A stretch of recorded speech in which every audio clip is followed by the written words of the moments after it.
जवानी में इन तीन लोगों की सलाह बुढ़ापे तक दुख पहुंचाती है। दर्शक बंधुओं, जीवन में सही मार्गदर्शन और उचित सलाह का बहुत बड़ा महत्व होता है। कई बार हम जवानी में जो निर्णय लेते हैं वे हमारे पूरे जीवन की दिशा तय कर देते हैं। लेकिन क्या आप जानते हैं कि तीन प्रकार के लोगों की दी गई गलत सलाह आपका जीवन बर्बाद कर सकती है। जवानी में इन लोगों की बातें मान ली जाएं तो बुढ़ापा पछतावे और दुख से भर जाता है। अब सवाल यह है, कौन है ये तीन लोग, कैसे इनकी सलाह हमारे लिए घातक बन सकती है। आज हम आपको एक ऐसी सीख देने वाले हैं जो आपको जीवन भर याद रहेगी, इसलिए इस वीडियो को अंत तक जरूर देखें। तो चलिए शुरू करते हैं। लेकिन आगे बढ़ने से पहले आपको बता दें कि गरुड़ पुराण में कहा गया है कि कथा हो या सीख अगर बीच में छोड़ दिया जाता है तो वह पाप की श्रेणी में आता है। तो आपसे निवेदन है कि वीडियो को अंत तक पूरा देखें और अगर आप एक सनातनी हैं तो वीडियो को लाइक करके चैनल को सब्सक्राइब जरूर कर लें। तो चलिए कथा शुरू करते हैं। पुराने समय में एक नगर था जिसे चरित्र नगर कहा जाता था। वहां सेठ कर्मचंद नाम के एक धर्मपरायण व्यापारी रहते थे। वे अनाज के व्यापार में लगे रहते और पूरे मन से मेहनत करते थे। वे फसल के मौसम में दूर दूर से अनाज खरीद कर अपने भंडार में जमा कर लेते और पूरे वर्ष उसे उचित लाभ पर बेचते।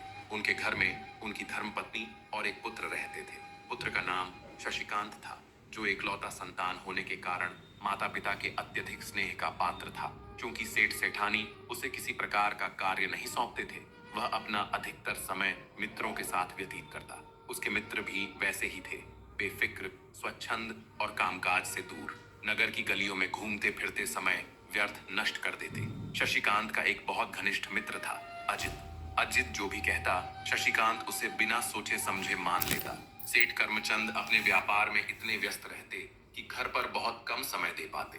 कभी अनाज की खरीदारी के लिए बाहर जाते तो कभी अपनी दुकान पर बैठकर व्यापार में लगे रहते। प्रातःकाल घर से निकलते और देर रात लौटते, जिससे न तो पत्नी से अधिक वार्तालाप हो पाता और न ही पुत्र से। दिन भर की थकान के कारण वे भोजन कर विश्राम कर लेते। यही उनकी दिनचर्या थी। एक दिन उनकी धर्मपत्नी ने कहा, स्वामी, आप सदा व्यापार में व्यस्त रहते हैं, किंतु घर गृहस्थी का भी विचार करें। हमारा पुत्र अब बड़ा हो चला है, उसका विवाह कर देने का उचित समय आ गया है। उन्होंने आगे कहा, शशिकांत का मित्र अजित, जो उससे छोटा था, अब विवाह के पश्चात घर गृहस्थी में रम गया है। अब वह नगर में बहुत कम दिखाई पड़ता है, अपने पिता के कार्य में हाथ बटाने लगा है। हमें भी अपने पुत्र को जिम्मेदारी सौंपनी चाहिए। विवाह के बाद घर को संबल मिलेगा और आपको भी विश्राम मिलेगा। पत्नी की संगति आलसी को भी कर्मठ बना देती है। निपट अज्ञानी भी गृहस्थ जीवन में आकर चतुर बन जाता है। आप स्वयं ही सोचिए, विवाह से पूर्व आपका जीवन कितना संघर्षपूर्ण था, किंतु विवाह के बाद जब हमारे विचार मिले, आपने मुझ पर विश्वास किया, तो हमारा जीवन सुख समृद्धि से भर गया। उन्होंने समझाते हुए कहा, हमारे लाख कहने पर भी शशिकांत हमारी बात नहीं मानेगा, किंतु उसकी पत्नी कहेगी तो वह हर कठिन कार्य को भी सहजता से कर डालेगा। इसलिए आप शीघ्र उसका विवाह करा दीजिए। उन्होंने एक और आग्रह किया, हम चाहते हैं कि विवाह नगर में नहीं, किसी गांव में हो। गांव की कन्याएं अत्यंत संस्कारी होती हैं। वे अपने सास ससुर को माता पिता के समान मानकर सेवा करती हैं, जबकि नगर की कन्याओं में यह गुण बहुत कम देखने को मिलता है। सेठ कर्मचंद मुस्कुराए और बोले, भाग्यवान, तुम भी तो नगर की ही हो, फिर नगर की निंदा क्यों कर रही हो? तुमने तो हमारे माता पिता की सेवा में कभी कोई कमी नहीं आने दी। धर्मपत्नी ने उत्तर दिया, स्वामी, वह समय और था, यह समय और है।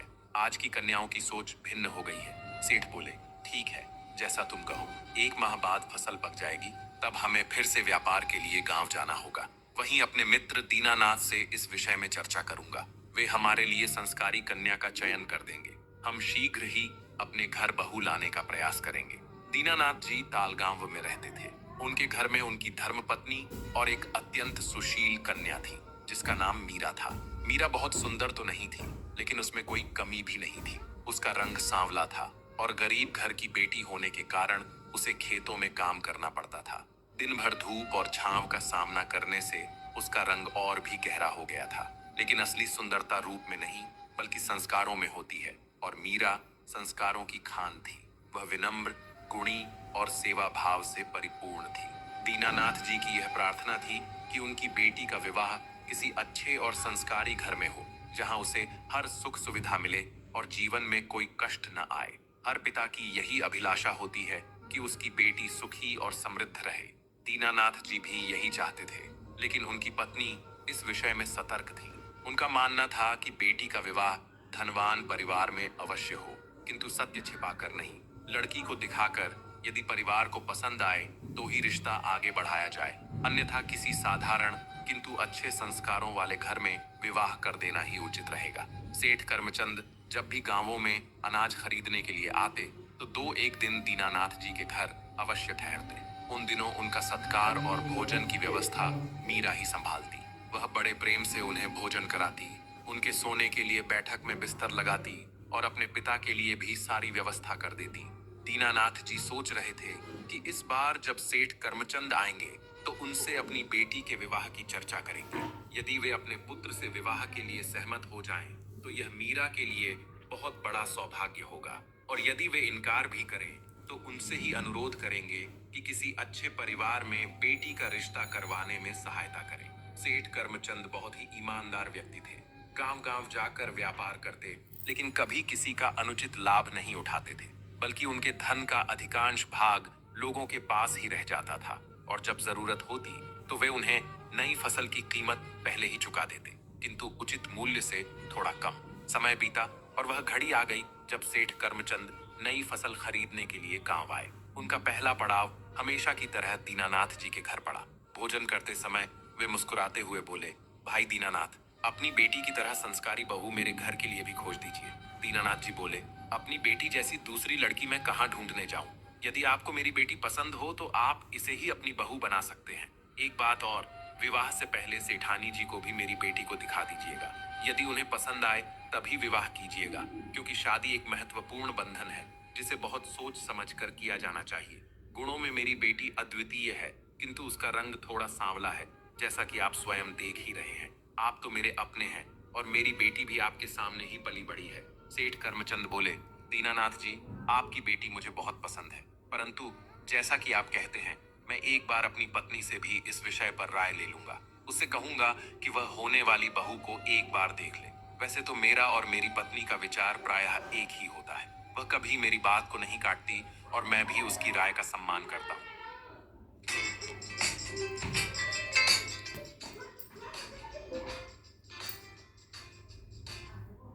पति पत्नी का रिश्ता परस्पर सम्मान पर टिका होता है। जब यह सम्मान बना रहता है तो घर स्वर्ग समान हो जाता है। वरना मैंने ऐसे भी दंपत्ति देखे हैं जो एक ही छत के नीचे रहते हुए भी वर्षों तक अजनबी बने रहते हैं। मैं जब इस बार खरीदारी कर लौटूंगा तो विवाह निश्चित समझिए, बस एक विधि पूरी करनी होगी। सेठ कर्मचंद अगले दिन दूसरे गांवों में तैयार फसल खरीदने चले गए। वे 1 माह तक वहीं व्यस्त रहे। जब उनका कार्य पूरा हुआ तो नगर लौटने लगे। लौटते समय उनका अंतिम पड़ाव हमेशा की तरह दीनानाथ जी के यहाँ पड़ा। इस बार उन्होंने खुलकर अपने पुत्र शशिकांत और मीरा के विवाह पर चर्चा की और फिर नगर लौट आए। नगर लौटते ही उन्होंने अपनी पत्नी से कहा, भाग्यवान, हमने शशि के लिए एक बहुत ही गुणवान कन्या देख ली है। सेठानी बोली, लड़की सुंदर तो है ना? सेठ बोले, अरे मत पूछो, वह मन से अत्यंत सुंदर है। तुम स्वयं चलकर देख लो, फिर हम विवाह की तिथि निश्चित कर लेंगे। स्त्री बोली, जब आप देख चुके हैं तो मुझे क्या देखने की आवश्यकता? क्या आप मुझसे झूठ बोलेंगे? अरे, हर कार्य आप ही करते हैं और बहुत अच्छे से करते हैं। मेरे अनुमान से भी कहीं अधिक अच्छे निर्णय लेते हैं। आप निश्चिंत होकर बेटे का विवाह कीजिए। बहू आपकी पसंद की है तो निस्संदेह वह सर्वोत्तम ही होगी। सेठ को संतोष हुआ कि उनकी पत्नी भी उनके निर्णय से सहमत है। वे पुनः दीनानाथ जी के पास गए और विवाह की स्वीकृति दे आए। अगले ही माह मीरा बहू बनकर सेठ के घर आ गई। जब सेठानी ने बहू को देखा तो गुस्से से बोली, मैंने आपसे सुंदर बहू लाने को कहा था और आप एक काली लड़की उठा लाए। हमें नहीं लगता कि शशि उसे पसंद करेगा। यदि उसने अस्वीकार कर दिया तो यह आपके लिए कठिनाई खड़ी कर देगा। सेठ बोले, भाग्यवान, तुम भी कैसी बातें कर रही हो? मैंने तुमसे कहा था कि आकर बहू को देख लो, पर तुमने टाल दिया।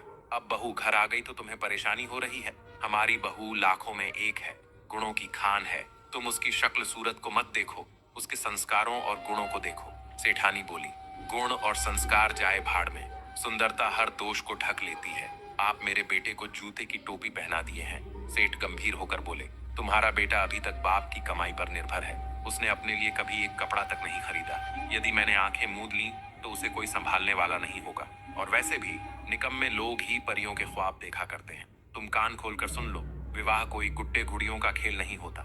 ये 7 जन्मों का साथ होता है। ये कोई पहली बार उसकी पत्नी बनकर नहीं आई है, बल्कि पिछले कई जन्मों से उसकी संगिनी रही है। परमात्मा ने स्वयं इसे हमारे घर भेजा है। अब यह घर की लक्ष्मी है और हमें इसे पूरे प्रेम और सम्मान से अपनाना चाहिए। सेठ काम से दूसरे नगर जाने की तैयारी कर रहे थे। उन्होंने अपनी पत्नी से कहा, मैं आवश्यक कार्य से बाहर जा रहा हूँ, परसों तक लौट आऊंगा, तुम बहू का ख्याल रखना।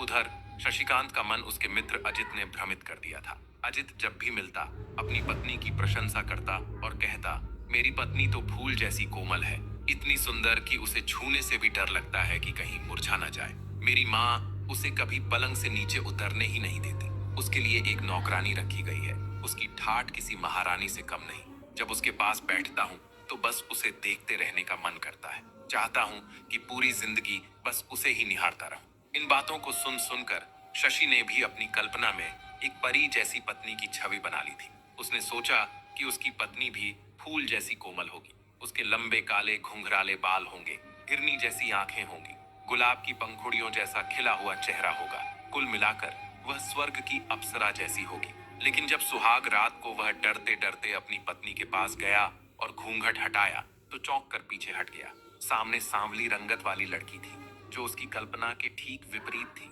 वह मन ही मन सोचने लगा कि इससे अच्छी तो हमारे घर की नौकरानी थी। वह झटके से कमरे से बाहर निकला और क्रोध में माँ के पास गया।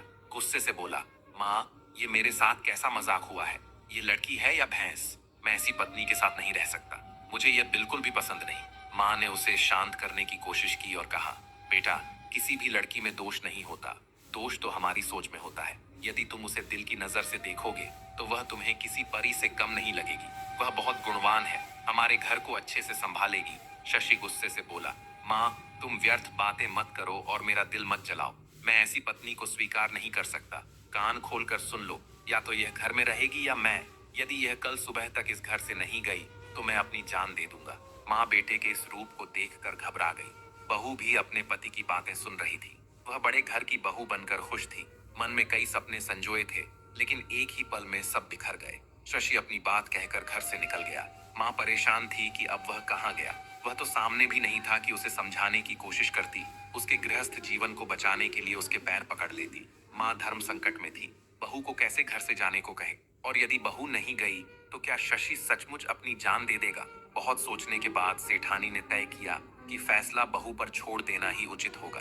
यदि उसमें अपने पति के प्रति प्रेम होगा तो वह स्वयं ही घर छोड़कर चली जाएगी, और यदि प्रेम नहीं होगा तो घर में रहकर उसके मरने का इंतजार करेगी। वह बहू के पास गई, उसका हाथ थामा और दुख भरी वाणी में बोली, बेटी, तू समझदार है, ये फैसला तुझे ही करना होगा। तू अपने पति को जीवित देखना चाहती है या मृत? यदि वह जीवित रहा तो एक दिन अपनी गलती का एहसास होगा और तुझे वापस बुला लेगा। लेकिन यदि उसने आत्महत्या कर ली तो तेरा जीवन विधवा के रूप में बीत जाएगा। यह कलंक तेरा जीवन भर पीछा नहीं छोड़ेगा। लोग तुझ पर उंगली उठाएंगे, कहेंगे कि शादी के दिन ही अपने पति को खा गई। सेठानी ने बहू को समझाते हुए कहा, बेटी, स्त्री का जन्म ही त्याग के लिए होता है। वह जीवन भर त्याग करती रहती है। विवाह के बाद वह अपने माता पिता का त्याग करती है, फिर पति के सुख के लिए अपने मन के अरमानों को छोड़ देती है। जब संतान होती है तो उसके सुख के लिए अपने जीवन की खुशियों तक का त्याग कर देती है। त्याग ही नारी का सच्चा आभूषण है। मैं तेरी पीड़ा समझती हूँ, लेकिन यदि तू अपने पति के लिए घर छोड़कर जा रही है तो मैं तुझे धन से सहायता कर सकती हूँ। परंतु बहू ने विनम्रता से उत्तर दिया, नहीं माँ जी, मुझे आपके घर से कुछ नहीं चाहिए। मैं कुछ भी लेकर नहीं जाऊंगी। ये गहने और वस्त्र मेरे किसी काम के नहीं है। मैं अपने पुराने वस्त्रों में ही जाऊंगी। ऐसे घर में क्या रहना जहां पति ही स्वीकार न करे। भोर के समय वह भगवान का नाम लेकर घर से निकल पड़ी। उसे नहीं पता था कि कहाँ जाना है।